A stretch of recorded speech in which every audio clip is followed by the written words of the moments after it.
Güney Azerbaycan təşkilatlarından biri Ersin Tatar, Kuzey Kıbrıs Türk Cumhuriyeti'nin Cumhurbaşkanına bir kısa mesaj göndermiş. Ve o mesajda fərqli arzularını dile getirenden sonra Kuzey Kıbrıs Türk Cumhuriyeti'nin bir gün bayrağı Birleşmiş Milletler'in başka müstakil devletleri yanında dalgalansın diye bir arzuda bulunmuşlar. Ben bu verilen mesajın fürsətindən istifadə edib Kıbrıs adasında geçen hadiseleri biraz ele almak istedim. Ve Kuzey Kıbrıs Türk Cumhuriyeti'nin şəraiti ile Güney Azerbaycan'ın durumunu biraz ele alıp onu bir neçə dəqiqədə gözden geçirtməyimizi hamımıza faydalı ve yararlı bilirəm. Bildiğiniz kimi Kıbrıs da bir multietnik ölkədir. Orada ümumiyyətlə Türkler ve Rumlar, Yunanlar yaşayırlar. Kıbrıs bir devlet olduğu zaman uzun zaman Türklere karşı ciddi təzyiqatda, baskılarda ve zulmlerde bulundu ve hatta Türklere karşı bir soykırım gerçekleşti. O zaman yani Kıbrıs bir devlet olan zaman ve orada Yunanların demiri yumruq siyaseti ve ırkçı siyasetleri Türkləri öz yurtlarından, yuvalarından eləmə və onlara çox ciddi zulüm və baskıya məruz qaldılar. Amma eyni zamanda Kıbrıs devletinin başkanının muavini bir Türk olurdu. Yani hatta o zaman da yani Türkler baskı altında olan zaman da bile Türklerin Kıbrıs devletinde bir türlü bir statusa sahip idiler. Yani statusa sahip olmanın əsli ünsürlerinden Cumhurbaşkanının muavininin Türk olmasıydı.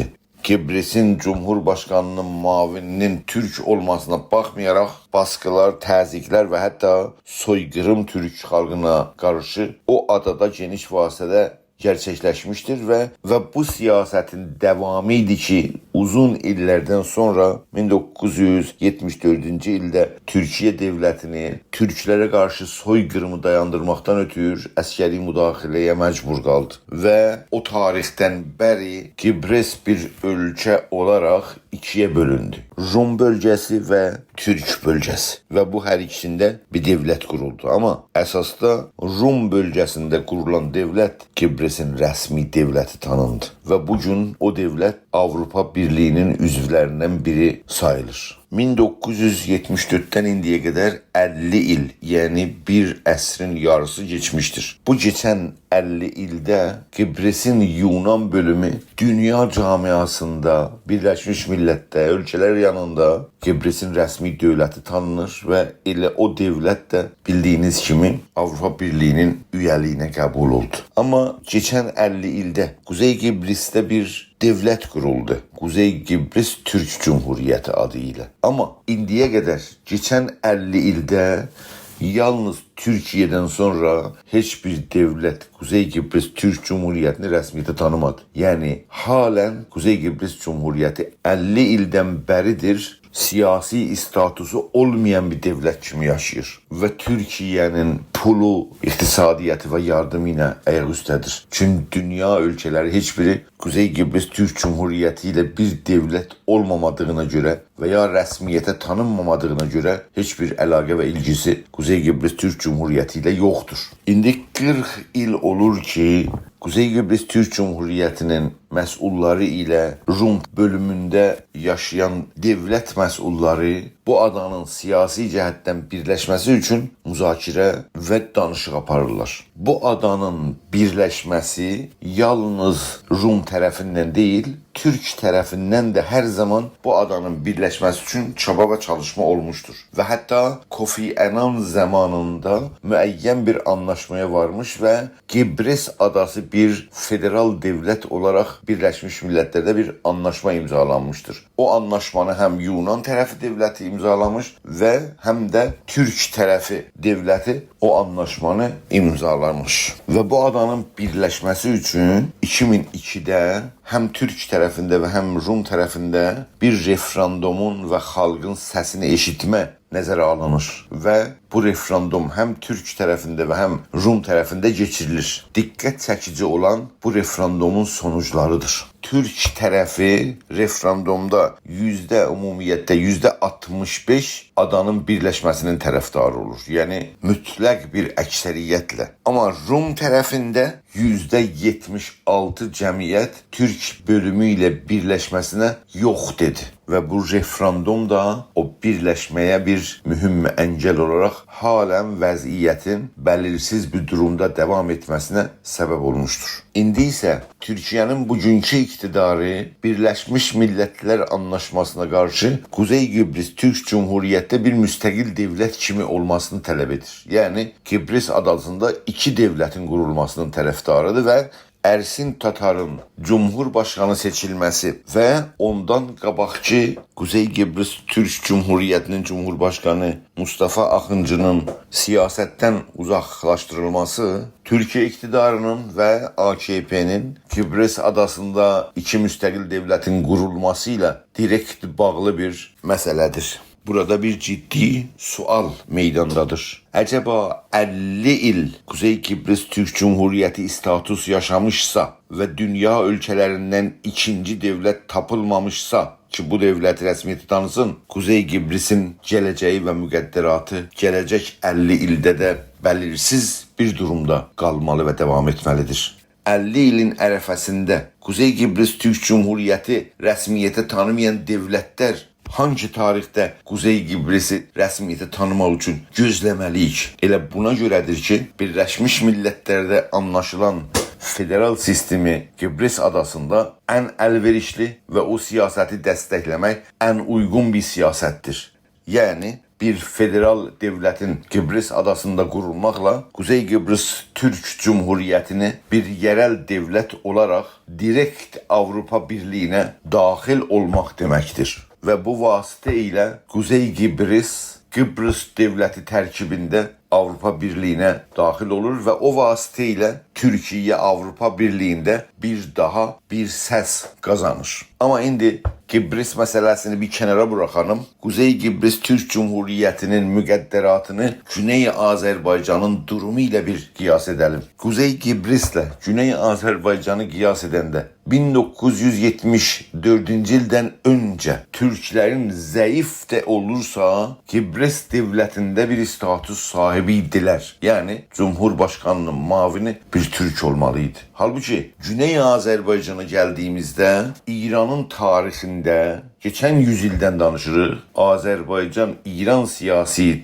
devlet yapısında heç bir status sahibi değildir. 1974-cü ildə, yəni Türkiye'nin əskeri müdaxiləsindən sonra Türk bölümü bir yerel devlete sahip oldu və Kuzey Kibris Türk Cumhuriyyəti quruldu. Əlbəttə ki, Türkiyə tərəfindən də Kuzey Kibris Türk Cumhuriyyəti bir müstəqil devlət kimi var olması tələb olurdu. Amma geçən 50 il bu siyasətin iflasa uğramasını göstərir. Geçən 50 ildə Kuzey Kibris Türk Cumhuriyyətini Türkiye'den sonra başka bir ülke rəsmiyyətə tanımadı. Və bu vasitə ilə Kuzey Kibris Türk Cumhuriyyəti Türkiye'nin %100 dəstəyi ordusuyla, iqtisadi himayətiyle bir müstəqil devlete çevrilə bilmədi. İndi Güney Azərbaycana gəldiyimizdə, acaba Türkiye devletinin varlığı mı vardır? Yox. Yəni ən böyük dəstək, yəni siyasi, iqtisadi və hətta əskeri bir dəstəyin yeri boşdur. Yəni elə bir dəstək yoxdur. Yalnız bu da değil. Gerçeklere baktığımızda Türkiye, İran'ın bir federal devlete çevrilmesiyle kesinlikle muhaliftir. Yani Türkiye arkamızda değil, belki karşımızda duran bir devlet haline gelmiştir. Acaba Azerbaycan devleti necə? Azerbaycan Cumhuriyyəti Türkiye'nin Kibris'te oynadığı rolü oynayabilir mi? Siz de bilirsiniz ve ben de bu sualın cevabını bilirəm ki, belə bir şey imkansızdır. Yani Güney Azərbaycan istiqlal elan edirsə, yanında Türkiye yok, yanında Azərbaycan yok ve yalnız bu değil, yanında heç bir ordu, əskeri dəstək yox, siyasi, iqtisadi dəstək yox. Kuzey Kibris o haliyle iqtisadi, siyasi ve əskeri dəstəklə istiqlaliyyəti qazanmadığı durumda Güney Azərbaycanda istiqlaliyyət şüarına enerji yatırma Azərbaycan və Türkiyənin müxalif bir durumda olduğu halda belə bir strateji, belə bir şüar gerçəkləşə bilirmi? Gebris məsələsinə gəldiyimizdə və Quzey Gebris məsələsi orada ümumiyyətdə Güney Azərbaycandan qiyasla ölkənin böyük-kiçikliyi də söz konusudur. Yəni Gebris bir balaca ölkədir ümumiyyətdə özü və Türkiyənin əskəri müdaxiləsi Gebrisdə anlaşılır bir faktor oxşur. Yəni çox bir böyük dövlət, bir balaca dövlət və orada da cəmiyyətin %40-a yaxın türk olması söz konusudur. Halbuki İranla müqayisə edəndə 85 milyon cəmiyyət, bir də başqa xalqların orada həyatı, yəni multietnik bir ölkə. Əgər dəqiqcə baxırsaq, Gebrisdə iki dövlətin qurulmağına şərait var. Yalnız türklər və rumlar var və fərqli bölgələrdə yaşayırlar. Yəni orada istiqlaliyyət əldə etmə əlverişlidir, amma keçən 50 il göstərir ki, hətta orada belə bu iki bölgənin müstəqil bir dövlətə çevrilməsinə müsəmma göstərilmədi. Yəni dünya dövlətləri tərəfindən müsəmma göstərilmədi. İrana döndüyümüzdə, əgərsə bu ölkədə yalnız türklər və farslar yaşayırdılar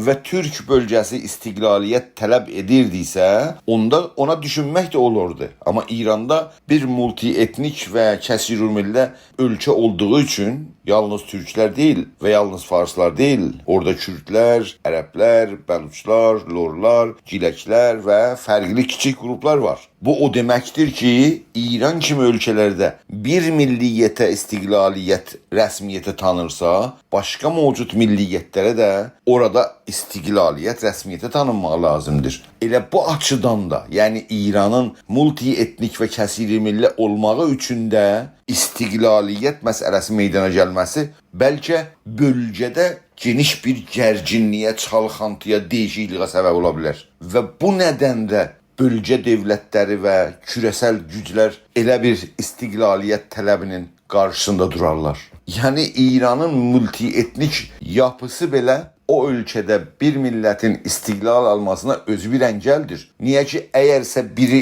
istiqlal alırsa, başqa millət də istər-istəməz istiqlal tələbində bulanacaqdır və bu vasitə ilə gərginlik bölgədə və ölkə içi çox geniş vasitədə artacaqdır deyə küresel güclər və bölgəsel güclər belə bir mütalibə ilə ciddicə qarşı durmaqlarını indidən təxmin etmək olur. Bu sözlərdən sonuç alman budur.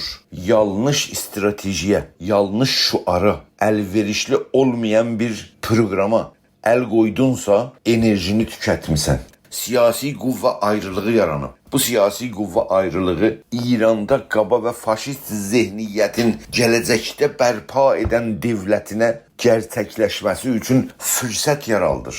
Türk xalqının Güney Azərbaycanda və İranın çapında siyasi gücünün bir araya gəlməsinin qarşısını alır. Türk siyasi qüvvəni parçalayır. Hətta bu imkan var ki, Türk siyasi qüvvənin bölüşməsi ilə Güney Azərbaycanda bir yerel dövlətin quruluşuna maneələr törətsin, ayrılıq salsın və Güney Azərbaycanda siyasi qüvvələr arası gərginlik və sarsıntı törətsin. Bu gərginlik və sarsıntı mərkəz qüvvələri Azərbaycana sültə tapmaq üçün fürsət yaratsın. Yanlış siyasət, yanlış strateji, əlverişli olmayan siyasət, həqiqətə qovuşmayan bir strateji, həqiqətən siyasi gücü bölən, iç güclər arası gərginlik icad edən və bu gərginlikin davamı ilə siyasi qüvvəni Azərbaycanda sarsıdan və əməldə sonuçsuz bir siyasəti davam etməklə Azərbaycanın və Türk xalqının düşmənlərinə, faşist düşmənlərinə fürsət yaratma mənasına gəlir. Elə buna görə də düzgün, real, rasional, əlverişli siyasət təkcə bir yoldur ki, həm Güney Azərbaycanda və həm İran çapında Türklərin siyasi qüvvəsini bir araya gətirsin, birləşdirsin, bir güc etsin, bir yumruq etsin. Real bir siyasət üçün, gerçəkçi bir siyasət üçün. Yine də Gebris adasına dönəlim.